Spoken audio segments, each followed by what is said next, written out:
Comment passer la barre du second tour des élections territoriales? La règle est assez simple pour tous les partis qui se lancent dans la course.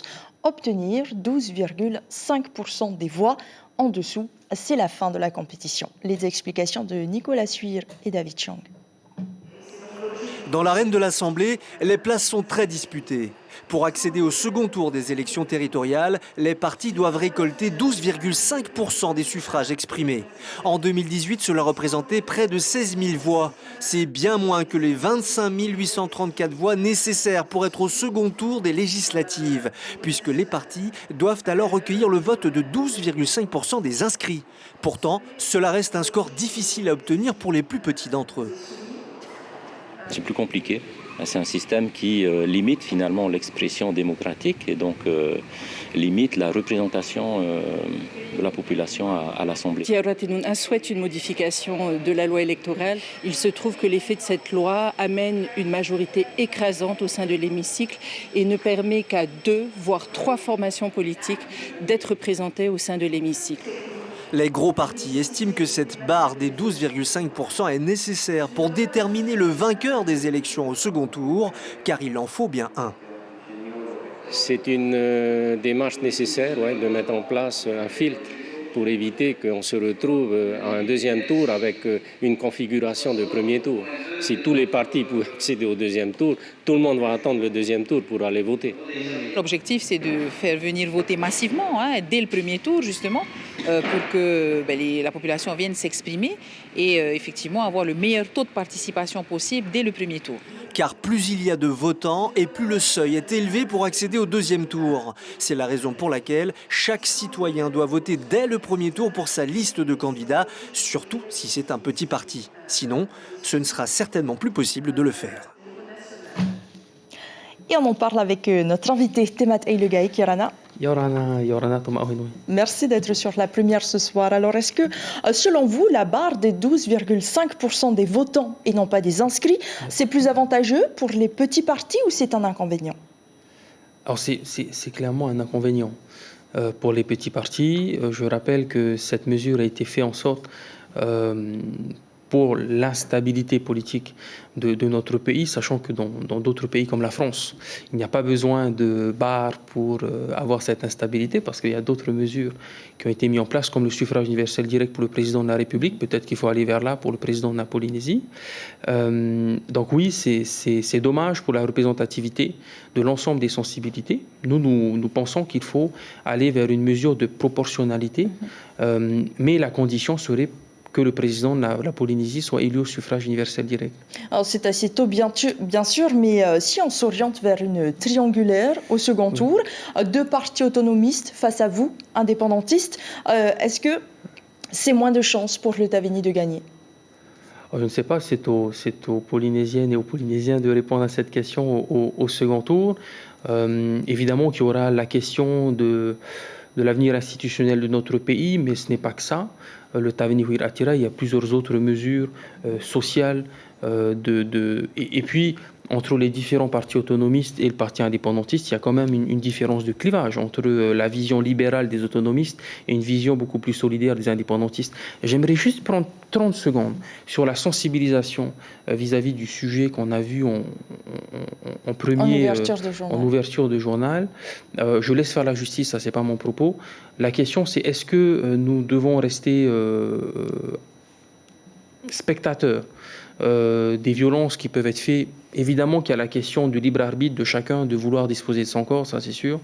Mais dans le cas où ces personnes le font pour se nourrir, comme j'ai pu le dire à l'Assemblée nationale, ou avec des syndicats étudiants, parce qu'il y a des étudiants qui se prostituent, parce qu'ils ont besoin de se nourrir, de se vêtir, de se loger, de prendre soin d'eux, il faut qu'il y ait un observatoire de la violence. La prostitution doit être inclue dans les violences psychologiques, physiques, et il faut faire un état des lieux et mettre en place les mesures nécessaires de l'accompagnement psychologique dès, on le voit, à 14 ans, dès le collège, de sensibilisation. C'est ce que vous préconisez, donc. Oui. Et les Tuamotu aussi font partie de votre circonscription législative. Est-ce que depuis que vous aviez été élu, vous avez concrètement amélioré le quotidien de ces administrés? Alors, Je ne suis pas maire, donc je ne peux pas modifier le changement du ramassage des ordures ou la baisse du litre d'eau. Je ne suis pas président ou ministre, donc je ne peux pas accorder de subventions. Donc comment est-ce qu'on peut aider ces populations? Alors, à l'échelle, pendant les élections législatives, on a mis en avant 3 points importants. La protection de l'emploi, la protection du foncier et l'avenir institutionnel de notre pays. Ça, ce sont les grands points qu'on a dit pendant les élections législatives. Les élections territoriales, c'est le changement de gouvernance dans notre pays. Pour les Tuamotu, évidemment, nous sommes pour la souveraineté alimentaire, ça c'est indéniable. Je suis content que tous les partis politiques aujourd'hui sont pour la souveraineté alimentaire. Mais la question de la vie chère, si c'est une mesure concrète qu'on a besoin d'avoir, c'est est-ce que la baisse des taxes, qui est préconisée par la plupart des partis autonomistes et libéraux, va changer les prix à la sortie dans les rayons. Donc pour le Tavini, qu'est-ce qu'il propose alors? Il y a aussi la question de la marge que se font les magasins et les armateurs, surtout quand on sait qu'au Tuamotu, il y a un magasin ou 2 magasins par île. Il faut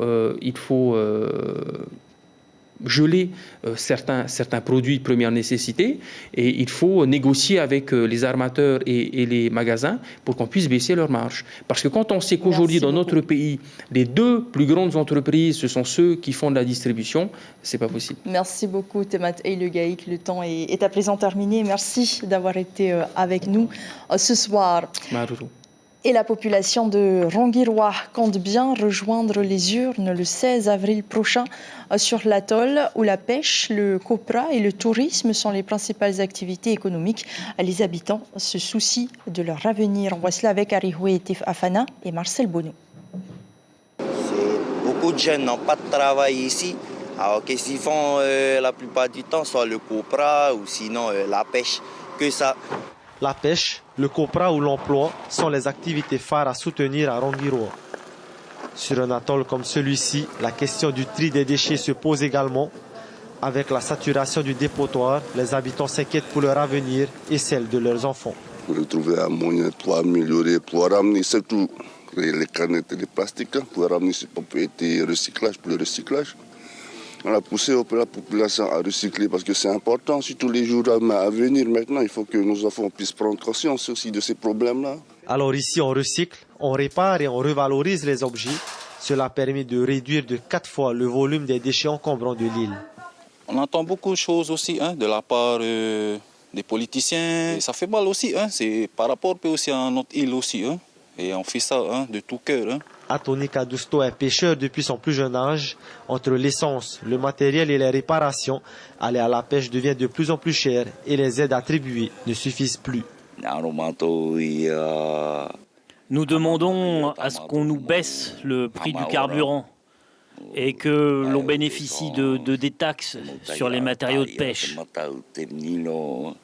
Tout comme la pêche, le copra est une source de revenus pour beaucoup de familles à Rongiroa. Et si le prix du kilo du copra a augmenté à 150 francs l'année dernière, les cocoteries, elles, sont vieillissantes, ce qui diminue la quantité exportée vers Tahiti.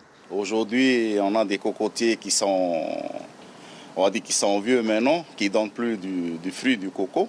Donc on a besoin d'améliorer, de tout couper ces cocotiers-là et de replanter des nouveaux. Ici, la population prend à cœur les élections à venir en espérant qu'elles soient entendues. Et nous accueillons le représentant du parti Ahere Yapurinetia, Tia Ihau Yarana. Merci d'être sur Polynésie la première ce soir. Vous êtes commerçant de profession et originaire de Fakarava et Kawehi. On vient de l'entendre, il y a beaucoup de choses à faire au Tuamotu. Prenons exemple sur ce pêcheur qui demande une détaxe sur le carburant. Est-ce que c'est une possibilité pour le groupe Ahere Yapurinetia? Oui, je voudrais d'abord bonsoir aux Polynésiens qui nous regardent. Effectivement, il y a une possibilité facile, c'est-à-dire pour les pêcheurs lagonaires par exemple, détaxer, défiscaliser le prix de l'essence. Ce serait donc une aide comme celle qui est accordée aux pêcheurs professionnels? Comme c'est accordé aux pêcheurs professionnels, aux perliculteurs Et comment est-ce que vous comptez financer cette mesure? Est-ce qu'elle sera prise en charge par le FRPH aussi, comme c'est le cas aujourd'hui? C'est le cas d'aujourd'hui, FRPH. Donc, c'est le fait de baisser les taxes de la douane, supprimer la taxe sociale, où on peut récupérer de l'argent là, aussi bien à la douane. Donc, on peut soutenir justement les pêcheurs lagonaires et même ceux qui font du copra. Par exemple, je prends un cas qui va très loin. À Kériteki, par exemple, tout ça. Ils ont défiscalisé les pêcheurs professionnels, les perliciculteurs, et non, pourquoi pas ceux qui vont faire du copra très loin. Et pourquoi ne pas défiscaliser, justement, faire en profiter les copraculteurs des Tuamotu. Alors, pour financer cette mesure, vous dites qu'il faut supprimer la taxe sociale, la contribution pour la solidarité, appelée taxe CPS. Comment récupérer de l'argent quand on supprime une taxe, justement? Si on prend le cas pour la suppression de la taxe sociale 1%, on peut récupérer les 1 milliard. Si on revient sur les taxes, baisser la taxe des douanes, tout ça, on peut récupérer la 13 milliards. Donc le gouvernement a hérité après Nutia, une fois qu'on sera au pouvoir, tout ça, on peut trouver une solution. Oui. Allez-y. Pour les pêcheurs lagonaires et aussi bien pour les copraculteurs. Est-ce que ce ne serait pas un coût supplémentaire pour la collectivité, par exemple, de faire supporter cette mesure par le FRPH qui est déjà très subventionné par le pays? Mais on peut subventionner par le pays tout ça, mais ce n'est pas une raison de ne pas aider justement les pêcheurs, les copraculteurs ou autres. C'est possible. Avec Aheria Prunitia, tout est possible. Vous parlez justement de copra. En 2019, la Chambre territoriale des comptes, dans un rapport, demandait à restructurer la filière du copra qui avait plus un rôle d'amortisseur social pour les habitants des Tuamotu.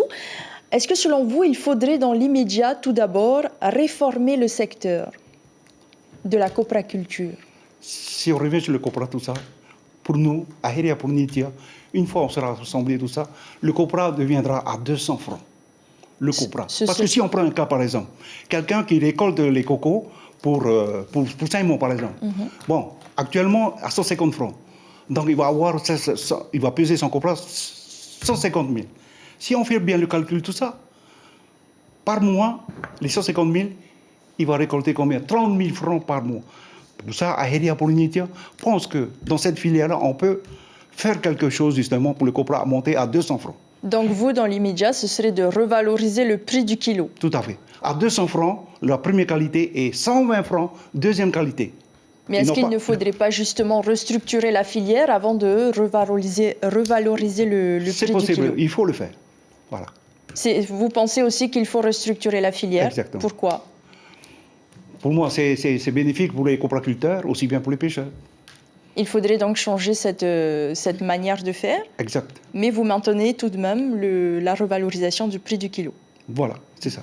Merci beaucoup, Tia Ihau, d'avoir été avec nous ce soir. Je rappelle que vous êtes le représentant de Aheria Polynésia sur la section des Tuamotu Ouest. Et à l'Assemblée, cette fois, dernière séance de la mandature pour les élus avant le renouvellement de l'hémicycle. 6 rapports ont été examinés ce jeudi, dont une proposition de résolution de compensation de la mise en extinction de l'ITR des fonctionnaires d'État exerçant en Polynésie. Certains de ces visages disparaîtront peut-être du paysage dès le mois de mai prochain.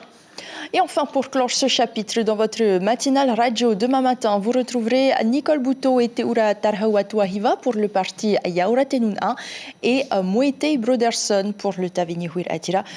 Tous viendront évoquer leur programme pour la section des Tuamotu de l'Est. Et c'est ainsi que se referme cette page spéciale.